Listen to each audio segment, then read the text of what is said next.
Good morning, everyone, and welcome to our daily word today. It's Wednesday, May 11th. It's a beautiful morning again this morning. That you could join me for our continued conversation about our daily word and its help for us on our journey through life.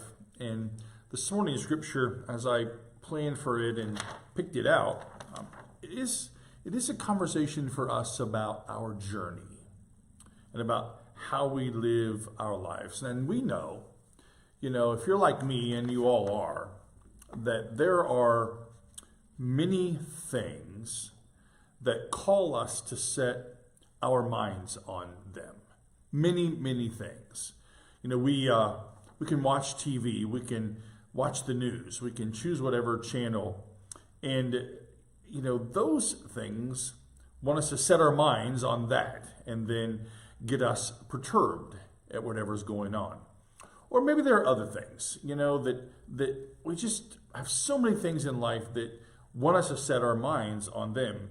And there are lots of voices and temptations that call out to us on a daily basis. And they're just, they're just everywhere in our 24/7 culture of always having phones with us and the constant news cycle, and we can watch TV and we can listen to everything. So there are all these voices that call out to us and all these things that want and demand almost our attention.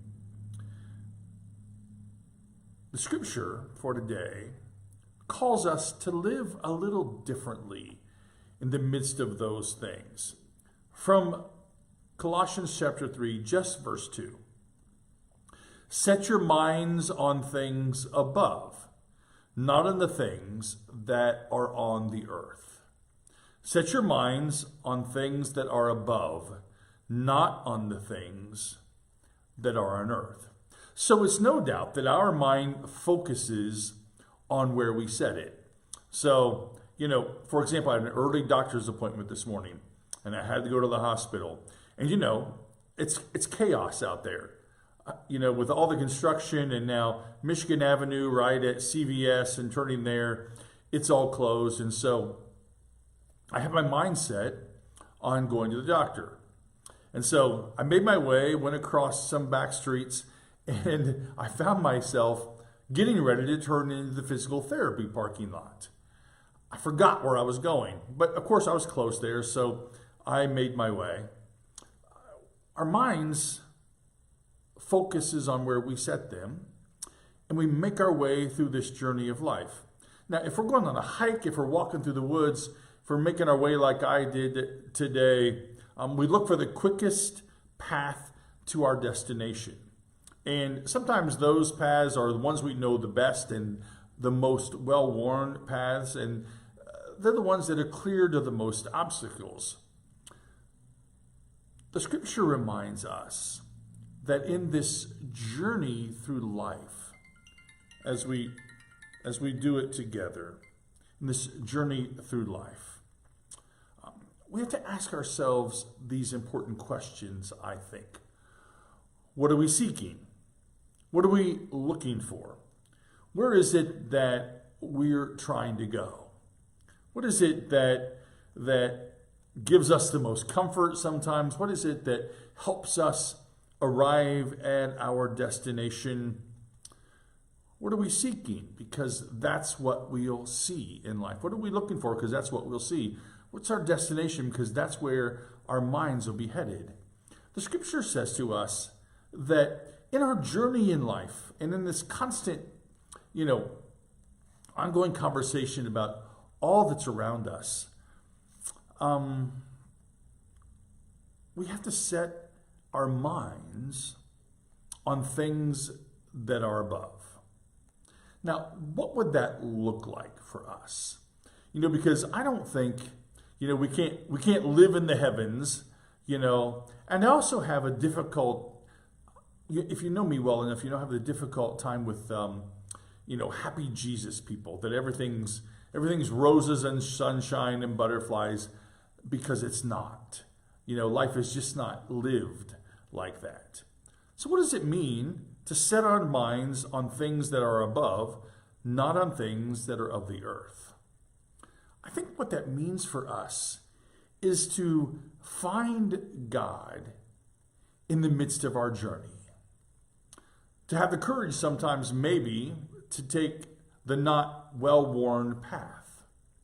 Maybe for us, this setting our minds on things above is this whole, and I'm going to say it, but this whole ethic that we're called to love. Not some cheap kind of love where we love puppy dogs and hamburgers, but that we really love. That we really find ways to love each other in powerful ways. That's what we're called to. If we're to set our minds on the things above and not on things of the earth, we would recognize God in all the journeys and curves and ups and downs and hills and valleys of our lives. It's true for you and it's true for me that it's hard to do that because, we want to look at other things and many things catch our attention, the shiny things, the new things they just do. But I think one of the challenges that we all face in our life's journey together is indeed that we get caught up in everything else and we don't recognize God in the midst of our journey together. And so to set our minds on things above, I think, is to recognize God and then to recognize God in the people that are journeying with us. I think that's important for us. I think, it's the call to slow down a bit. It's a call to take a look at where God might be leading us. It's a call to answer the call of what God might be doing in our lives.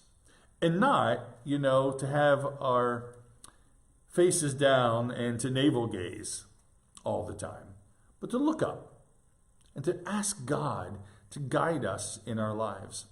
That's what I hope we would do, in all of our life's journey that would help us make good decisions about how we're going to treat each other, how we're going to love each other, how we're going to keep our eye focused on what God would call to us. And importantly, I think, to see God in the moment where God might be moving in us or where, for us, there might be an opportunity to share God's love with someone around us.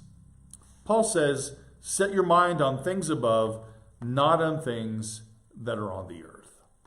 It's good advice that you and I should heed and take notice of in our lives.